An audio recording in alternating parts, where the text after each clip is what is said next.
ရှစ်စကန်ငေးဆွန်လို့သူတို့ဤရာဇဝင်အပိုင်း3စစ်အာဏာရှင်ခေတ်အကျဉ်းထောင်အတွင်းကြာဆုံးခဲ့သူများတိကိုအိုက်ကိုမင်္ဂလာတော်တမတော်အထက်ချုပ်ဆက်ယုံမင်္ဂလာတော်အလုသမားတမကလှိုင်မြို့နယ်ဇာတိဖြစ်ပြီး1990အောက်တိုဘာလတွင်ဖမ်းဆီးခံခဲ့ရက1993အောက်တိုဘာ13ရက်နေ့တွင်ကွယ်လွန်သည်ကွယ်လွန်ချိန်တွင်အသက်32နှစ်ရှိပြီဖြစ်သည်ကိုအိုက်ကိုသည်အဖဥက္ကမောင်အေးအမိဒေါခင်မေတို့၏သားဖြစ်ပြီးရန်ကုန်တွင်မွေးဖွားသည်အလုံးလုံးရင်းလုံသားကောလိပ်ရန်ကုန်မြို့တွင်ပညာသင်ကြားနေသူဖြစ်သည်1998ခုနှစ်ဒီမိုကရေစီအရေးတော်ပုံကာလတွင်လူထုအားရိက္ခာထောက်ပံ့ရေးလုပ်ငန်းများကိုဒီဇိုင်းမတ်လှုပ်ဆောင်ခဲ့သည်ရန်ကုန်လုံသားကောလိပ်တမခတွင်စီယုံရင်မှုအဖြစ်တာဝန်ယူခဲ့သည်ထို့အပြင်မင်္ဂလာတော်တမတော်အထက်ကျဆက်ယုံမင်္ဂလာတော်အလုသမားတမခတို့တွင်လည်းပါဝင်လှုပ်ရှားခဲ့သည်1990အောက်တိုဘာလတွင်ဖမ်းဆီးခြင်းခံခဲ့ရသည်ထို့နောက်1950ပြည့်နှစ်အရေးပေါ်စီမံမှုအဥပဒေပုံမှန်9ညမတရားအသင်းအဥပဒေပုံမှန်19/1အရထောင်ဒဏ်9နှစ်ချမှတ်ခံခဲ့ရသည်1991ခုနှစ်နိုဝင်ဘာ23ရက်နေ့တွင်အင်းစိန်အကျဉ်းထောင်မှတရက်ထောင်သို့ပြောင်းရွှေ့ခံခဲ့ရသည်1993ခုနှစ်နှစ်ဆန်းပိုင်းတွင်ပထမအကြိမ်နာမကျန်းဖြစ်ခဲ့သည်နောက်ပိုင်းတွင်မကြာခဏအပြင်းထန်ဖျားနာခဲ့သည်ထို့သောဖြစ်ပြီးနောက်ထောင်အာဏာပိုင်များအားထောင်ဆေးရုံသို့တက်ရောက်ကုသခွင့်ပေးရန်တောင်းဆိုတော့လဲခွင့်ပြုချက်မရခဲ့ပါ1993ခုနှစ်အောက်တိုဘာတွင်မှထောင်ဆေးရုံသို့တက်ခွင့်ရခဲ့သည်1993ခုနှစ်အောက်တိုဘာ23ရက်တွင်စေမှုဒုတက်ချက်ကြော်မြင့်ကအပြည့်အထန်အဖျားတက်နေသည့်ကိုအိုက်ကိုအားဗီတာမင် B complex အားစေးကိုဂလူကို့စ်နှင့်ရောပြီးအကျော်ထဲသွင်းခဲ့သည်တွေ့သွင်းပြီးနိုင်ပိုင်းအကြာတွင်ကိုအိုက်ကိုသည်အကျော်များဆွဲ၍သေဆုံးသွားခဲ့သည်သေဆုံးပြီးနောက်ပိုင်းရုပ်အလောင်းအားခွဲစိတ်ရာတွင်ငှက်ဖျားပိုးနှင့်ဥယောင်ငန်းဖျားရောဂါဖြစ်ပွားခဲ့ကြောင်းတွေ့ရှိခဲ့သည်ငှက်ဖျားရောဂါဖြင့်သေဆုံးသွားခြင်းဖြစ်တော်လဲငှက်ဖျားဆေးတိုက်ခြင်းသွေးစစ်ခြင်းများလုံးဝမပြုလုပ်ခဲ့ကြောင်းဆရာဝန်နှင့်ဆေးမှုမှတ်တမ်းအရအသိရှိရသည်ထိုစဉ်ကတရက်ထောင်တွင်တာဝန်ခံအရာရှိဖြစ်သူထောင်ပိုင်ကြီးမှာဦးတောင်းညွတ်ဖြစ်ပြီးတာဝန်ခံထောင်မှုမှာဦးကျော်ဆန်းဖြစ်သည်နှစ်ဦးအာစရတရတော်ကျောင်း၌ရဟန်းပြုတမက1992ခုနှစ်ဇန်နဝါရီ23ရက်နေ့တွင်ဖမ်းဆီးခြင်းခံရပြီး1996ခုနှစ်မတ်လ15ရက်နေ့တွင်ပြန်လွန်တော်မူသည်ပြန်လွန်တော်မူချိန်တွင်တက်တော်35နှစ်ရှိပြီဖြစ်သည်ရန်ကုန်မြို့တရတော်ကျောင်း၌တွင်တရင်သုံးခဲ့သည်1988ဒီမိုကရေစီအရေးတော်ပုံကာလ၌တရတော်ကျောင်း၌ရှိရဟန်းပြုတမကတွင်တက်ကြွစွာပါဝင်ခဲ့သည်စစ်တပ်ကအာဏာသိမ်းပြီးနောက်ဦးအာစရအားလိုက်လံဖမ်းဆီးခဲ့သဖြင့်နေဆက်ဒေသသို့တိမ်းရှောင်ခဲ့သည်1989မေလတွင်ရန်ကုန်မြို့သို့ပြန်လည်တွားရောက်ခဲ့သည်1990ပြည့်နှစ်အောက်တိုဘာ3ရက်နေ့တွင်ရန်ကုန်တိုင်းငါးရက်ကြီးကျောင်းမှရွှေတကုံဖျားသို့ချီတက်ဆန္ဒပြရာတွင်ပါဝင်ခဲ့သည်1992ခုနှစ်ဇန်နဝါရီ23ရက်နေ့တွင်စစ်ထောက်လှမ်းရေးများ၏ဖမ်းဆီးခြင်းကိုခံခဲ့ရသည်1950ပြည့်နှစ်အရေးပေါ်စီမံမှုအဥပဒေပုံမှန်9ညဖြင့်ထောင်ဒဏ်10နှစ်ချမှတ်ခြင်းခံခဲ့ရသည်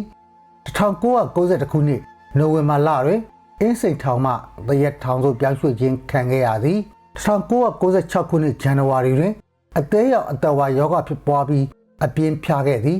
ပြင်ပဆေးရုံသို့တက်ရောက်ကုသရအတွက်ထောင်အာဏာပိုင်များကခွင့်ပြုခဲ့ပါဦးအာစရသေလူမျောပါဖြစ်နေချိန်တွင်မှ1996ခုနှစ်မတ်လ12ရက်နေ့တွင်တရက်ထောင်တွင်ဆေးရုံသို့တက်ရောက်ကုသခွင့်ပေးခဲ့သည်မိတို့ပြန်မသက်သာသဖြင့်မတ်လ14ရက်နေ့တွင်တရက်မြို့ပြည်သူ့ဆေးရုံကြီးသို့ပြောင်းရွှေ့ကုသခဲ့သည်သို့တော်လည်းနောက်တစ်နေ့မတ်လ15ရက်နေ့တွင်ပြန်လွန်တော်မူခဲ့သည်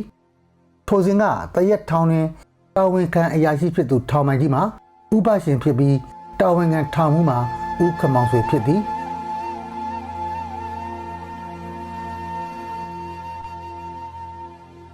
ကိုအောင်ကျော်မိုးတကြွလှုပ်ရှားသူပြည်ထောင်စုအမျိုးသားဒီမိုကရေစီပါတီအဖွဲ့ဝင်မန္တလေးမြို့ဇာတိဖြစ်ပြီး1989ခုနှစ်ဇူလိုင်လ20ရက်နေ့တွင်ဖမ်းဆီးခြင်းခံရက1998ခုနှစ်မေလ23ရက်နေ့တွင်ကွယ်လွန်သည်ကွယ်လွန်ချိန်တွင်အသက်38နှစ်ရှိပြီဖြစ်သည်ဦးမောင်ဒေါ်မမူတို့၏သားဖြစ်ပြီးရန်ကုန်တိုင်းကမာရွတ်မြို့နယ်အမှတ်3ရပ်ကွက်တွင်နေထိုင်ခဲ့သည်1980ပြည့်နှစ်တွင်ရန်ကုန်မြို့အင်းစိန်စက်မှုလက်မှုသိပ္ပံ GDI မှဒီပလိုမာရရှိခဲ့သည်ဒီမိုကရေစီအရေးတော်ပုံကာလတွင်တက်ကြွသောပါဝင်ခဲ့သည်ထို့နောက်ပြည်ထောင်စုအမျိုးသားဒီမိုကရေစီပါတီသို့ဝင်ရောက်ခဲ့ပြီးဒီမိုကရေစီရေးလူအခွင့်အရေးတို့အတွက်ဆက်လက်တိုက်ပွဲဝင်ခဲ့သည်ထို့သောလှုပ်ရှားနေစဉ်စစ်ထောက်လှမ်းရေးများကပေါင်ကျော်မှုအားကွန်မြူနစ်ပါတီနှင့်ဆက်သွယ်သည်ဟုဆိုကာ1989ခုနှစ်ဇူလိုင်လ20ရက်နေ့တွင်ဖမ်းဆီးခဲ့သည်1989ခုနှစ်နိုဝင်ဘာ3ရက်နေ့တွင်အထူးစစ်တရားရုံးအမှတ်9ကကိုအောင်ကျော်မှုအား1950ပြည့်နှစ်အရေးပေါ်စီမံမှုအဥပဒေပုံမှန်9ညမတရားအသင်းအဥပဒေပုံမှန်စသည့်ပုံမှန်များဖြင့်အလုတ်ကြမ်းဖြင့်ထောင်ဒဏ်အနည်း20ချမှတ်ခဲ့သည်ထောင်ကျချိန်တွင်အင်းစိန်ထောင်တွင်နေခဲ့ရပြီး1992ခုနှစ်နိုဝင်ဘာ28ရက်နေ့တွင်တာယာဝတီအကျဉ်းထောင်သို့ပြောင်းရွှေ့ခြင်းခံခဲ့ရသည်ကိုအောင်ကျော်မှုသည်ထောင်ထဲတွင်နေစဉ်ကာလတစ်လျှောက်ရိုးသားခြင်းမှန်ကန်ခြင်းဆွန့်လွတ်အနေနဲ့ခံရခြင်းစသည့်ဂုဏ်ပုံများနှင့်ပြေဝပြီးလူမှုဆက်ဆံရေးအကောင်းမွန်သူအဖြစ်လူသိများခဲ့သည်1993ခုနှစ်တွင်ကိုအောင်ကျော်မှုသည်လူငင်းသက်သာခွင့်အမိန့်ကိုခန်းစားခဲ့ရသဖြင့်ထောင်ဒဏ်အနှစ်20မှ10နှစ်သို့ပြောင်းလဲခဲ့သည်အကျဉ်းထောင်လက်ဆွဲဥပဒေအကျဉ်းသားများရှော့ရခန်းစားခွင့်စသည်တို့အရာကိုအောင်ကျော်မှုသည်1998ခုနှစ်နှစ်ဆန်းပိုင်းတွင်လွတ်ရမည်ဖြစ်တော်လဲအာဏာပိုင်များကဆက်လက်ချုံနှောင်ထားခဲ့သည်မြည်သည့်အတွက်ကြောင့်ဆက်လက်ချုံနှောင်ထားရသည်ကိုအကြောင်းကြားခဲ့ခြင်းမရှိပေလာပေါင်းများစွာကြာသည့်အခါတာယာဝတီအကျဉ်းထောင်ရှိနိုင်ငံရေးအကျဉ်းသားတို့သည်တစ်ဖက်သက်ဖိနှိပ်မှုများအားတွန်းလှန်လိုခြင်း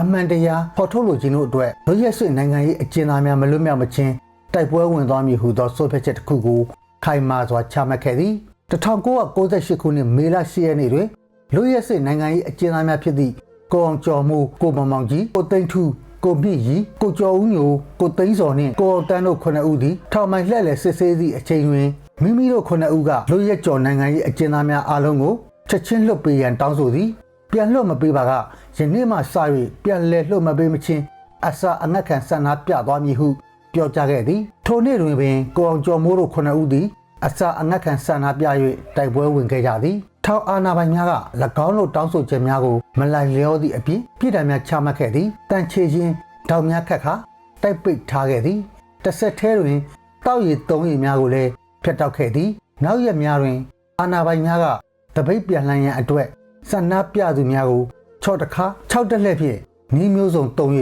စီယုံခဲ့ကြသည်သို့တော်လည်း၎င်းတို့ကဆက်လက်၍အစာအငတ်ခံတိုက်ပွဲဝင်ခဲ့ကြသည်ရက်အနှဲငယ်အတွင်းတွင်ကိုအောင်ကျော်မှုမှအပကြံ6ဦးကိုထောင်ဆေးရုံသို့ပြောင်းရွှေ့လိုက်သည်ကိုအောင်ကျော်မှုတဦးတည်းကိုသာတိုက်ထဲတွင်ဆက်လက်ပိတ်ထားခဲ့သည်တောက်ရည်3ရည်ကိုဆက်လက်ဖြတ်ထားခဲ့သည်အာဏာပိုင်များကကိုအောင်ကျော်မှုထံနေစဉ်တွားရောက်၍နိုင်ပေါင်းများစွာပုံစံထိုင်ခိုင်းခြင်းချင်းချောက်ပြောဆိုခြင်းများကိုပြုလုပ်၍တပိတ်ပြန်လှန်ရန်ဖိအားပေးခဲ့တော်လဲကိုအောင်ကျော်မှုကအလျှော်မပေးဘဲဆက်လက်တိုက်ပွဲဝင်ခဲ့သည်1998ခုနှစ်မေလ12ရက်နေ့တွင်အာဏာပိုင်များကကိုအောင်ကျော်မှုအခမ်းသို့တွားရောက်၍တပိတ်လန်ရန်သို့မဟုတ်ပါကပြင်းထန်စွာအေးအေးယူမည်ဟုနောက်ဆုံးအကြိမ်တတိပေးခဲ့သည်ကိုအောင်ကျော်မှုကလည်းတေသည့်အထိတိုက်ပွဲဝင်သွားမည်ဟုပြန်လည်အကြောင်းကြားခဲ့သည်ထို့ကြောင့်အာဏာပိုင်များကကိုအောင်ကျော်မှုအားအခက်အပြေသို့ထုတ်၍မေမျောသည့်အထိပြင်းထန်စွာရိုက်နှက်ခဲ့ကြသည်စေကူတာမှုလုံးဝမပေးဘဲတိုက်ခန်းထဲပစ်ထစ်ထားခဲ့ကြသည်နောက်တစ်နေ့မေ23ရက်နေ့တွင်ရိုက်နှက်ခံထားရသည့်ဒဏ်ရာများအားအင်ချိနေမှုများကြောင့်သေဆုံးသွားခဲ့သည်အာဏာပိုင်များကကိုအောင်ကျော်မှု၏ရုပ်အလောင်းကို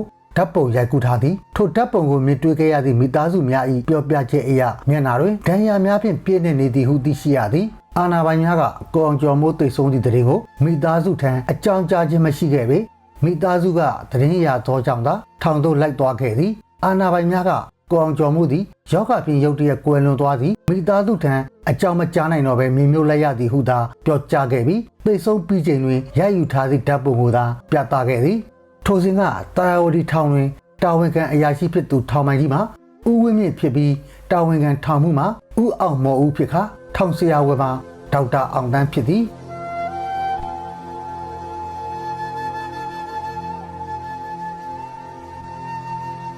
လေဦးအောင်မေတုခနီအောင်မေတုဗမာနိုင်ငံလုံးဆိုင်ရာကျောင်းသားများတမကတာယာဝတီခရိုင်စီယုံရေးမှုရကတကိုတလဲပြည်တွင်းငြိမ်းချမ်းရေးလှုပ်ရှားမှု6ခရိုင်ဆန္ဒပြပွဲခေါင်းဆောင်ကျွန်းစနစ်ဖြတ်သိမ်းရေးအစာအငတ်ခံတိုက်ပွဲဝင်မင်းလာမြို့နယ်အထွေထွေသပိတ်ကော်မတီဥက္ကဋ္ဌအမျိုးသားဒီမိုကရေစီအဖွဲ့ချုပ်မင်းလာမြို့နယ်ဥက္ကဋ္ဌအုပ်ဖို့မြို့တာယာဝတီခရိုင်ပဲခူးတိုင်းတွင်မွေးဖွားပြီး1989ခုနှစ်ဩဂတ်စ်လ24ရက်နေ့တွင်ဖမ်းဆီးခံရက2002ခုနှစ်စက်တင်ဘာ18ရက်တွင်ကွယ်လွန်သည် ကွယ်လွန်ချိန်တွင်အသက်62နှစ်ရှိပြီဖြစ်သည်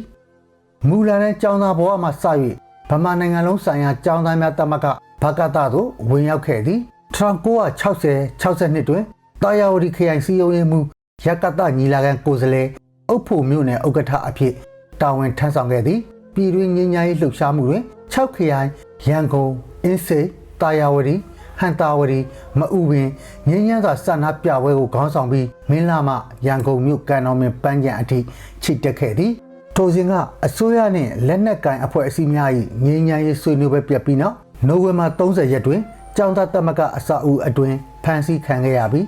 အင်းစိန်ထောင်တွင်အကျဉ်းချခံခဲ့သည်1968ခုနှစ်တွင်ကိုကျွန်းသို့ပို့ခံရသည်1968ခုနှစ်၌ကျွန်းစနစ်ဖြတ်သိမ်းရေးအစာငတ်ခံတိုက်ပွဲတွင်ပါဝင်ခဲ့သည်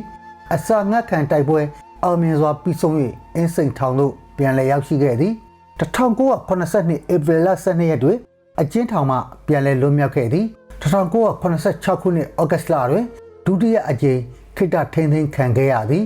1984ခုနှစ်ဧပြီလ6ရက်နေ့တွင်တတိယအကြိမ်ခိတ္တထိန်းသိမ်းခံခဲ့ရသည်1988ခုနှစ်ဒီမိုကရေစီအရေးတော်ပုံကာလတွင်မင်းလာမြို့နယ်အထွေထွေတပိတ်ကော်မတီဥက္ကဋ္ဌအဖြစ်တာဝန်ယူခဲ့သည်1988ခုနှစ်အောက်တိုဘာတွင်အမျိုးသားဒီမိုကရေစီအဖွဲ့ချုပ်သို့ဝင်ရောက်ခဲ့ပြီးမင်းလာမြို့နယ်အဖွဲ့ချုပ်ဥက္ကဋ္ဌတာဝန်ကိုထမ်းဆောင်ခဲ့သည်1989ဩဂတ်လ24တွင်စတုတ္ထအကြိမ်ထိန်းသိမ်းခံခဲ့ရသည်နိုဝင်ဘာ6ရက်နေ့တွင်အင်းစိန်အကျဉ်းထောင်ရှိအထူးစုခုံရုံးအမှတ်9ကဦးအောင်မေသူအား1950ပြည့်နှစ်အရေးပေါ်စီမံမှုအဥပဒေပုံမှန်9ညဖြင့်အလုတ်ကျန်းနှင့်ထောင်နဲ့10နှစ်ချမှတ်ခဲ့သည်1992ခုနှစ်နိုဝင်ဘာ28ရက်နေ့တွင်အင်းစိန်ထောင်မှတာယာဝတီအကျဉ်းထောင်သို့ပြောင်းရွှေ့ခံခဲ့ရသည်1996ခုနှစ်နိုဝင်ဘာ9ရက်နေ့တွင်ဦးအောင်မေသူ၏အကျဉ်းကျကာလ10နှစ်ပြည့်ခဲ့သည်သို့သောပုံမှန်30ကဖြင့်တာယာဝတီထောင်၌ဆက်လက်အကျဉ်းချထားခြင်းခံခဲ့ရသည်2002ခုနှစ်စက်တင်ဘာလ15ရက်နေ့တွင်အပြင်းအထန်ဖျားနာပြီးတာယာဝတီအကျဉ်းထောင်ဆေးရုံတာယာဝတီမြို့နယ်ပြည်သူ့ဆေးရုံသို့ရောက်ရှိခဲ့သည်ထို့နောက်ရန်ကုန်အထွေထွေရောဂါကုဆေးရုံကြီးသို့ရောက်ရှိခဲ့သည်နှစ်ရက်အကြာစက်တင်ဘာ18ရက်နေ့တွင်ရန်ကုန်အထွေထွေရောဂါကုဆေးရုံကြီးတွင်တည်ဆုံခဲ့သည်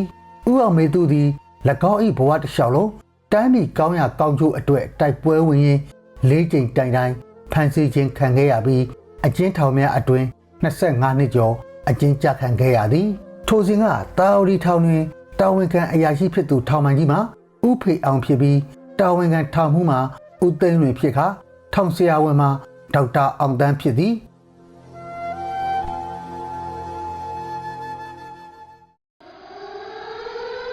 လေးစားအပ်ပါသောစာရှုသူများခင်ဗျာမကြမီအပိုင်းလေးအားဆက်လက်ဖော်ပြသွားမည်ဖြစ်သဖြင့် Facebook page အား like and follow လုပ်ပေးကြပါရနှင့်စာဖတ်ရန်အချိန်မပေးနိုင်သူများစာဖတ်ရန်အချိန်မပြေသူများအတွက်အတန်ဖြင့်နားဆင်နိုင်ရန် podcast အစီအစဉ်အား YouTube တွင်ဆက်လက်တင်ဆက်သွားမည်ဖြစ်သဖြင့် YouTube channel အား subscribe လုပ်ပေးကြပါရန်မေတ္တာရပ်ခံအပ်ပါသည်နားဆင်ပေးမှုအတွက်အထူးကျေးဇူးတင်ရှိပါသည်